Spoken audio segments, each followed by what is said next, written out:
వడివేలు ఈ పేరు తెలియని సౌత్ మూవీ లవర్స్ ఉండరంటే అతిశయోక్తి కాదు. కామెడీ అంటే వడివేలు, వడివేలు అంటే కామెడీ అనే రేంజ్లో తన హాస్య ప్రతిభతో ప్రేక్షకులను కడుపుబ్బా నవ్వించారాయన. టాలీవుడ్లో బ్రహ్మానందం గారు ఎలాగో తమిళ ఇండస్ట్రీలో వడివేలు గారు అలా అన్నమాట. ఇదంతా కాయిన్కి ఒకవైపు.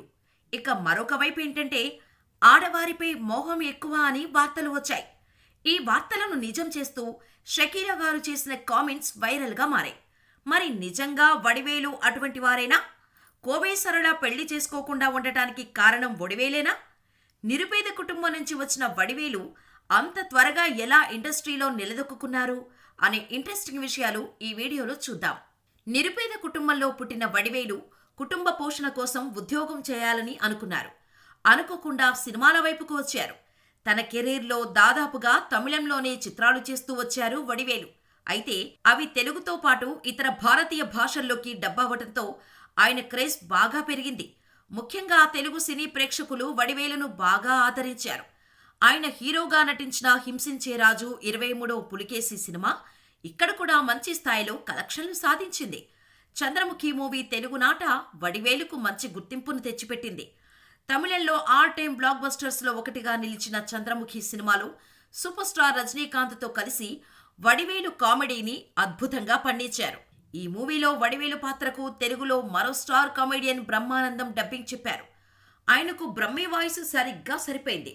అలా కోలీవుడ్తో పాటు టాలీవుడ్లోనూ పాపులారిటీ సంపాదించిన వడివేలు దాదాపు దశాబ్ద కాలం పాటు ఫిల్మ్ ఇండస్ట్రీకి దూరమయ్యారు. కెరీర్ పీక్స్లో ఉన్న టైంలో రాజకీయాల్లోకి వెళ్లి సినిమాలకు దూరమయ్యారాయన. 1-2 కాదు, ఏకంగా 10 ఏళ్లు లైమ్ లైట్కు దూరమయ్యారు వడివేలు. ఆయన పనైపోయిందని, ఇకపై ఆ కమెడియన్ను తెరపై చూడలేమని అంతా డిసైడ్ అయిపోయారు. వడివేలు మాత్రం స్ట్రాంగ్గా కంబ్యాక్ ఇచ్చారు. తన పని అయిందని అందరూ అనుకున్న టైంలో గోడకు కొట్టిన బంతిలా అంతే వేగంగా తిరిగొచ్చారు. ఎప్పటిలా కమెడియన్ రోల్లో కాకుండా ఈసారి సీరియస్ క్యారెక్టర్లో మెరిశారు. ఉదయనిధి స్టాలిన్, ఫాహద్ ఫాజిల్, కీర్తి సురేష్ లాంటి స్టార్ నటులు యాక్ట్ చేసిన మామన్నన్ అనే తమిళ చిత్రంతో ఘనంగా రీఎంట్రీ ఇచ్చారు వడివేలు. ఇందులో ఈ కమెడియన్ నటనకు అంతా ఫిదా అవుతున్నారు. ఇదిలా ఉండగా తాజాగా వడివేలుపై షకీలా చేసిన కామెంట్స్ ఇప్పుడు సెన్సేషనల్గా మారాయి. షకీలా కుక్ విత్ కోమాలి అనే ఓ కుకింగ్ షోని చాలా సక్సెస్ఫుల్గా రన్ చేశారు. ఇక ఈ షో తర్వాత ఒక యూట్యూబ్ ఛానల్ కోసం షకీలా కొంతమంది నటీనటులను ఇంటర్వ్యూ చేస్తుంది. ఇందులో బాగా పేరు ఉన్నవారు కాకుండా చిన్న చిన్న పాత్రలు చేసే నటీనటులు ఉండటం విశేషం. ఇక తాజాగా ఈ ఇంటర్వ్యూకు కోలీవుడ్ నటి ప్రేమ ప్రియా వచ్చింది. తమిళ్లో కొన్ని చిన్న చిన్న చిత్రాల్లో ప్రేమ ప్రియా నటించింది. వడివేలు నటించిన ఒక సినిమాలో కూడా ఆమె నటించింది. ఆ ఇంటర్వ్యూలో మాట్లాడుతూ వడివేలుపై వైరల్ కామెంట్స్ చేసింది. వడివేలుకు నేనంటే అస్సలు ఇష్టం లేదు. నాకు ఆయన వలనే ఎన్నో అవకాశాలు దూరమయ్యాయి. మొదట్లో వడివేలు, సంతానం, వివేక్ లాంటి వారి పక్కన చేసేదాన్ని. కానీ ఆ తర్వాత నాకొచ్చిన అవకాశాలకు వడివేలు అడ్డుకట్ట వేశాడు. ఎందుకంటే ఆయన పిలిచిన ప్రతిసారి ఈసీఆర్ బంగ్లాకు వెళ్ళాలి. నాకు కాంప్రమైజ్ కావటం ఇష్టం లేక బంగ్లాకు వెళ్ళకపోవటంతో అవకాశాలు రానివ్వకుండా చేశారు. ఆయన వద్దు అంటే వద్దు అని మేకర్స్ చెప్పేవారు. ఆయనకు తెలియకుండా ఒక సినిమాలో నాకు వేషమిచ్చారు. సెట్లో నన్ను చూసిన ఆయన, ఈమె వద్దు తీసేయండి, లేకపోతే సెట్స్ నుంచి నేను వెళ్ళిపోతా అని మేకర్స్కు చెప్పారు వడివేలు. అలా చాలాసార్లు వెనక్కి పంపేసిన రోజులు ఉన్నాయని చెప్పుకొచ్చింది. అందుకు షకీలా మీటూ ఫిర్యాదు చేయకపోయారా అని అడగగా వడివేలు గురించి ఈ విషయాలు చెప్పినందుకు తనకు బెదిరింపు కాల్స్ కూడా వచ్చాయని చెప్పింది. ఇక ఈ మాటలకు షకీలా మాట్లాడుతూ వడివేలు సెట్లో ఎలా ఉంటాడు, ఏది మాట్లాడతాడు, ఆయనకు ఏది అడుగుతాడో తనకు తెలుసు అని చెప్పుకొచ్చింది. అతనికి కంఫర్ట్గా ఉండేవారికే అవకాశాలిస్తాడు. ఒకవేళ అతడిని కాదని ఎదిరిస్తే ఇండస్ట్రీలోనే లేకుండా చేస్తారని వడివేలు గురించి చెప్పుకొచ్చింది షకీలా.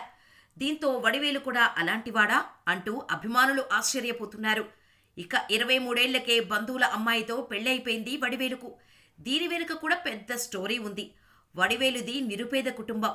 తండ్రి గ్లాస్ కటింగ్ షాపులో కట్టర్గా వర్క్ చేస్తుంటే తల్లి కూలి పనులకు వెళ్లేది. వడివేలుకు సోదరులు కూడా ఉన్నారు. స్కూల్కి వెళ్లేటప్పుడు, స్కూల్లో ఏమైనా ప్రోగ్రామ్స్ కండక్ట్ చేసినప్పుడు వడివేలు తన కామెడీ టైమింగ్తో కడుపుబ్బా నవ్వించేసేవాడు. అప్పట్లో 10th కంటే ముందు 7th క్లాస్లోనే పబ్లిక్ ఎగ్జామ్స్ ఉండేవి. అందులో పాస్ అయితేనే ముందు క్లాస్కు వెళ్లే ఛాన్స్ ఉండేది. అయితే ఈ ఎగ్జామ్స్ తప్పటంతో చదువుకి ఫుల్ స్టాప్ పెట్టేశాడు వడివేలు. ఇక ఇంట్లో ఉండకుండా తండ్రితో పాటు గ్లాస్ కటింగ్కి వెళ్ళేవాడు. అక్కడ సైతం తన కామెడీ సెన్స్తో మంచిగా జోక్స్ వేసి పనిని మరింత ఈజీ చేసేవాడు. అయితే అక్కడకు ఓ రోజు వచ్చిన నాటకాలలో పనిచేసే ఆయన వడివేలును నాటకాలలో నటించమని సలహా ఇచ్చాడు. అంతేకాకుండా నటించేందుకు అవకాశం కూడా ఇచ్చాడు. అటు గ్లాస్ కటింగ్ చేస్తూనే మరోపక్క నాటకాలు చేస్తుండేవారు.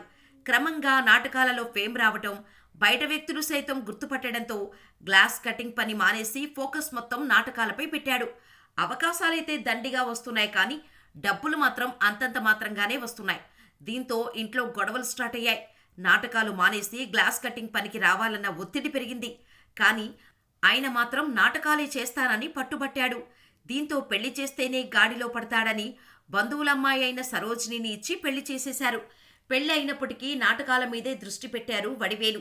అయితే గ్లాస్ కటింగ్లో సంవత్సరాల తరబడి పనిచేయటంతో వడివేలు తండ్రి ఆరోగ్యం బాగా క్షీణించింది. ఆపరేషన్కు ₹1,00,000 ఖర్చు అవుతుందని ఆసుపత్రిలో చెప్పారు. దీంతో తన స్నేహితులను, నాటకాల కంపెనీ యాజమాన్యాలను డబ్బు సాయం చేయమని అడిగారు వడివేలు. కానీ అంత డబ్బు మా దగ్గర లేదని చెప్పేయటంతో ఆపరేషన్కి డబ్బు లేకపోవటంతో పరిస్థితి విషమించి కన్నుమూశారు. డబ్బు లేకపోవటం వల్లే తండ్రి చనిపోయాడని కుమిలిపోయాడు వడివేలు.